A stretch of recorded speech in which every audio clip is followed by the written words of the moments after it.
টি-টোয়েন্টির ইতিহাসে সবচেয়ে কম বয়সে ১৭ রানের কীর্তিতে নাম লেখালেন বৈভব। রাজস্থান রয়্যালসের হয়ে ব্যাট করতে নেমে একের পর এক বাউন্ডারি ভাঙল, রেকর্ডের পর রেকর্ড।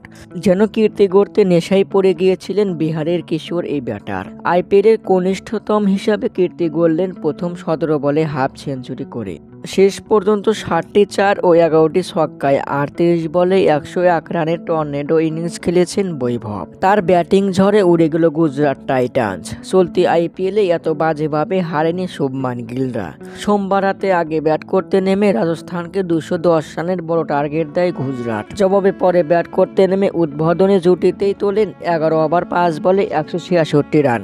গুজরাটের বোলারদের একলাই তুলোধুনো করেন ১৪ বছর বয়সী বৈভব সূর্যবংশী। শেষমেশ ১৫ ওভার ৫ বলে ২ উইকেট হারিয়ে রান তুলে নেয় রাজস্থান।